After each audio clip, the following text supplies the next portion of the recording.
High সবাইকে, good morning. নতুন একটা ব্লগে তোমাদের সবাইকে ওয়েলকাম। আজকে সকালটা শুরু করেছি গুনুকে দুধ দেওয়া থেকে।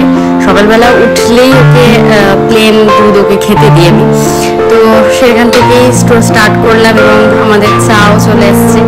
আমি যেহেতু ইয়োগায় ভর্তি হয়েছি, তো আমাকে ওখান থেকে ইনস্ট্রাকশন দিয়েছিল র চা খেতে, একদম বিনা সুগারে। আমি সেটাই স্টার্ট করেছি খাওয়া। এরপরেই চলে এসেছি গুনুর হেয়ার কাটিং নিয়ে। মানে চুলটা একটু বড় হয়েছে, আর গরমে ও এত ঘামায়, চুলের সাইড দিয়ে না রীতিমতো ঘাম ঝরে। তো এই জন্য বাবাকে চুল কেটে দিচ্ছে। তারপরে যা হলো, চুল কাটা কিন্তু কমপ্লিট হয়নি, তারপরে যে যুদ্ধ করলো সেটা রেকর্ড করতে পারিনি। ওর চুল কাটা দেখে আমার ছোটবেলার একটা স্মৃতি মনে পড়ে গেল। জানো, আমি মানে আমার বাবা আমাকে এইচএস অব্দি, মানে আমি কখনো পার্লারে গিয়ে চুল কাটিনি।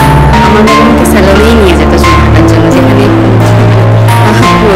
মানে ছেলেদের স্যালন, সেখানে আমি চুল কাটে একদম আমাকে বয়কাট কেটে দিত। আমি এইচএস এর পর গিয়ে পার্লারে, তাও কি হেয়ার কাটিং করতে গেছিলাম পার্লারে। অন্য কোনো স্কিন কেয়ার আমি নিতে পার্লারে এখনো পর্যন্ত যাই না।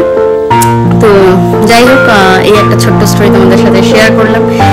এরপরে তো দেখতেই পেলে গুনুকে দুধ রুটি খাওয়াই না, একটু ডালিয়ে খাইয়েছিলাম।